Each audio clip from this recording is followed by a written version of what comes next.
My grandma gifted me this book. It's called The Teaching of Buddha. She got it from Japan in the 90s, and supposedly it's one of the main texts within Buddhism, one of the main books.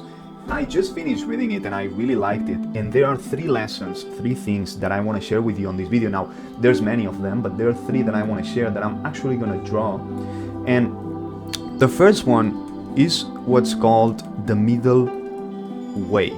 So basically, when it comes to enlightenment, there are 2 extremes, right? So we have many people within our society that go to the extreme of materialism, right? They go all in on money, they only focus on material possessions, houses, cars, all of that stuff. You have this extreme. On the other end, we have what we believe is the best way to attain enlightenment, what we believe many monks do, which is to renounce to all your material possessions, to go and say goodbye to society, give up all your houses and money, all of that stuff, go to the mountain and just go meditate, and that's it.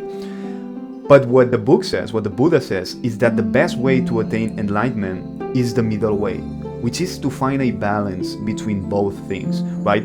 Not to renounce to everything, but not to be so attached to your material possessions that you cannot pay attention to the more metaphysical side of things, because both of them are gonna make it way harder to attain enlightenment. Now, the middle way is gonna be different for different people, right? So some people might need more than others or less, but that's basically it. And to explain this in the book, there's like this, I don't know if it's a metaphor or what you would call it, but you have a river and there's a log floating in the river going in the direction of the sea, which the sea represents enlightenment, the log is you, and the river is life. And basically what it says is that the log, it's important that it doesn't sink to the bottom, because then it's not moving anymore, but also that it does not get trapped with anything that's on top of the river, or like some plant or some rock on the way, which basically would represent maybe the material possessions, right? So you have to find the middle path, so not the bottom, not the top, just floating there in the middle, and that's actually the best way to get to the ocean, which represents enlightenment. Then the second thing that I really liked about the book, and this is something that I think also is mentioned in Confucian, I think that's how you say it, Confucian philosophy, and what the book says is that the ruler must first rule itself. Because in Confucian philosophy, if I remember correctly, I'm gonna put a screenshot, there's this quote that I really like, which says, if you wanna fix the world, you want to create the perfect world, the perfect utopia of society, before you change the world, you have to change the nations. Before you change the nations, you have to change the cities. Before you change the cities, you have to change the towns and the neighborhoods, the families, and before changing a family, you have to change yourself. Before you change yourself, you have to understand reality and understand truth. So once you understand truth and you can see the real nature of things, then you can change yourself and you can improve and fix yourself. Once you've done that, then you can change your family, then you can change your neighborhood, then you can change the town, the city, then you can change the nation, and then finally you can change and fix the whole world, right? So there's this idea that, because this goes very against what we believe is the solution to fixing the world and society. We're so focused and we're always saying like, oh, the government needs to do this, the country needs to do that, this is what's wrong and this and that, and always going to the outside to fix the problems in the world. But what the Buddha is saying, and also what Confucius was saying, is that if you truly want to change the world and you want to create the utopia, you have to change yourself. And this is a philosophy that I really subscribe to, that I really like. And I was really happy, actually, that I read this in the book, and this is something that the Buddha talked about. And then number 3, because throughout the whole book, there's a lot of emphasis about emotions and the importance of knowing how to manage your emotions. Maybe we could call it like emotional mastery. And there is one story that really stuck with me for some reason. There's amazing stories. This one that I'm going to explain to you is not the best one. There are really beautiful stories in the book. This is not a beautiful story, but for some reason it really stuck in my memory. So what it says is that there's 3 kinds of people, right? You have people that are like a rock. So if you have a rock and I were to write my name on it, how many years, decades, even centuries it would take of water, sand, whatever, just going through the rock to finally erode my name that I engraved in the rock, to finally just return to just being a smooth rock. It would take a long time. And what the Buddha says is that there's people who are exactly like that with their emotions. Like, you might have a confrontation with them, you might have some argument or something, and it's going to take them a long time to recover and go back to their baseline level of emotions. It might take them like weeks, months, even years, decades to some people, right? Some people never forget anything.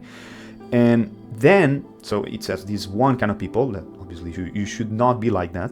Then you have people that are like the sand, right? So if you have the sea here, and here you have the water, if you write your name on the sand, it's gonna take maybe like 3, 4, 5 waves. So it's not gonna be immediate. It's not like the first wave comes in and just completely erases your name, right? It's gonna take 3, 4, 5 waves. So some people are like that with their emotions. Yeah, it's not gonna take them years, but maybe it's gonna take them like a few days, right? To finally get over something, or maybe like half a day. And then finally, the book says that there's people that are like a river with their emotions. So if you have a river and you put your finger on the river and you try to write your name, it's not gonna be possible. You're not gonna be able to do it, because as soon as you put your finger, water is just gonna flow through and you're not gonna be able to write anything there. And he says, the Buddha says, that that's how you should be with your emotions. Like when something happens to you, when someone attacks you or some life circumstance or whatever, you should just be like a river, right? And whatever it is comes to you and just flows right through and doesn't really affect you. Because when you have this emotional distress and you're at the mercy of your emotions, that's when attaining enlightenment becomes really, really, really difficult. Now, there's many other beautiful stories and beautiful lessons within the book, but I just wanted to make a short video. I don't want to make a really long video because usually I feel like I make them way too long and I ramble way too much. That's about it. There's one thing that I found really funny that I think would be very controversial nowadays, which is the book.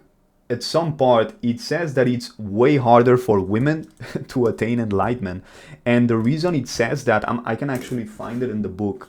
The reason why it says that it is more difficult for women to attain enlightenment, I'm gonna read you straight from the book, okay? It says, the mind of a woman is easily disturbed and misled. She yields to her desires and surrenders to jealousy more easily than a man. Therefore, it is more difficult for a woman to follow the noble path. The noble path is what basically leads you to enlightenment. This is especially true for a young and beautiful woman. You must step forth toward the noble path by overcoming lust and temptation. So I'm not saying that I agree with that, but because I don't want to give my take on it, because of the controversial nature of it, I think in modern times. But I just found it interesting that it was so straightforward about it, not holding back, just being like, yeah, it's more difficult for women. But anyways, really interesting book. I really recommend you to read it. The stories are amazing. It's not like in other books where you have stories that are kind of lame, because there's the point that they're trying to explain and then they keep decorating it with stories and stories and stories. So this one was really nice. Highly recommend it. Read it. If you have any questions, ask me in the comments and I'll answer everything basically. And that's it. Subscribe to the channel. Check my other videos. I have a pretty random channel in which I talk about whatever I want to talk about. And that's it. Okay, take care. Peace. I'll see you on the next one.